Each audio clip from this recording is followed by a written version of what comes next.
बहुत समय पहले की बात है। एक छोटे से गांव में एक अनाथ लड़का रहता था। उसका नाम अर्जुन था। उसके माता पिता का बचपन में ही देहांत हो गया था और अब वह गांव में इधर उधर काम करके अपना पेट भरता था। गांव के लोग उसके साथ अच्छा व्यवहार नहीं करते थे।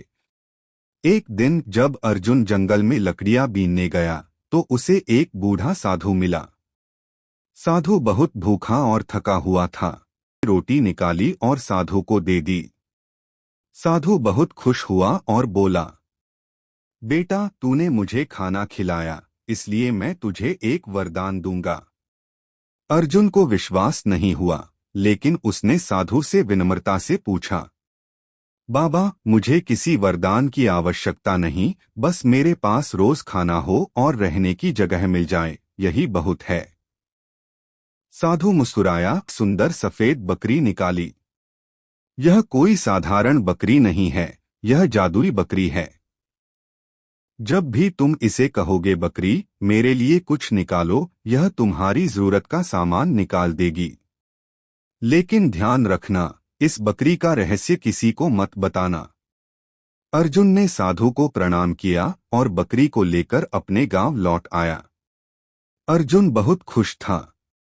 उसने अपने झोपड़ी में जाकर बकरी से कहा, बकरी मेरे लिए कुछ निकालो। तुरंत ही बकरी ने अपने कान हिलाए और अचानक वहां एक बड़ी प्लेट में गर्मागर्म खाना आ गया। अर्जुन खुशी से उछल पड़ा। वह रोज बकरी से खाना मंगवाता और पेट भरकर खाता। अब उसे गांव में मजदूरी करने की जरूरत नहीं थी। धीरे धीरे अर्जुन ने बकरी से सोने के सिक्के भी निकलवाने शुरू कर दिए। उसने अपनी झोपड़ी को एक सुंदर घर में बदल लिया। अब वह गांव में आराम से रहने लगा। गांव के लोग हैरान थे कि गरीब अर्जुन अचानक इतना अमीर कैसे हो गया। गांव का मुखिया विशेष रूप से संदेह में था। गांव के मुखिया को अर्जुन की यह समृद्धि देखी नहीं गई। उसने अपने सेवकों को बुलाया और कहा, इस लड़के के पास जरूर कोई रहस्य है। पता लगाओ कि यह अचानक इतना अमीर कैसे हो गया। मुखिया के सेवकों ने अर्जुन की जासूसी शुरू कर दी। एक दिन जब अर्जुन अकेला था, तब एक सेवक ने देखा कि अर्जुन बकरी से कह रहा था, बकरी मेरे लिए कुछ निकालो। और तुरंत ही बकरी ने सोने के सिक्के निकाल दिए। सेवक ने यह देखकर सारी बात मुखिया को बता दी। मुखिया बहुत लोभी था।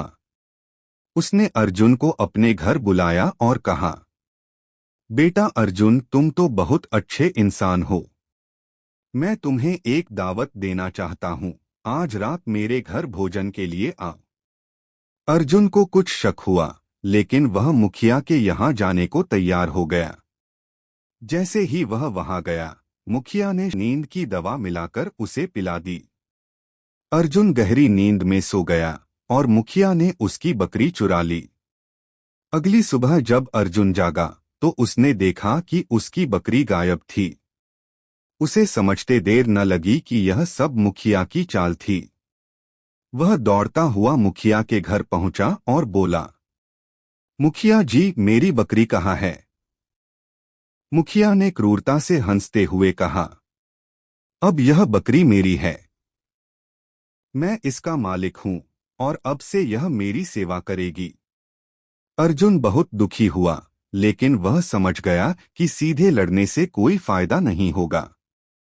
उसे अपनी बकरी वापस पाने के लिए कुछ और सोचना होगा।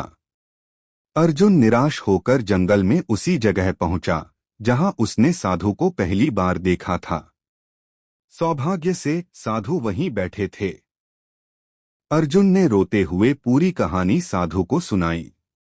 साधु ने सिर हिलाया और मुस्कुराते हुए एक और उपहार दिया। इस बार यह एक लकड़ी का डंडा था। यह कोई साधारण डंडा नहीं है अर्जुन। जब भी तुम इसे कहोगे डंडा नाचो, यह अपने आप नाचने लगेगा और जिस भी व्यक्ति ने तुम्हारे साथ अन्याय किया होगा उसे सबक सिखाएगा। अर्जुन ने साधु को धन्यवाद दिया और डंडा लेकर गांव लौट आया। अर्जुन सीधे मुखिया के घर पहुंचा और जोर से बोला, मुखिया जी, आपने मेरी बकरी ले ली, लेकिन मैं आपको एक और जादुई वस्तु दिखाना चाहता हूं। मुखिया बहुत लोभी था। उसने सोचा कि शायद अर्जुन के पास कुछ और भी जादुई होगा। अर्जुन ने मुस्कुराकर कहा, डंडा नाचो। तुरंत ही डंडा हवा में उठ गया और मुखिया की पीठ पर बरसने लगा।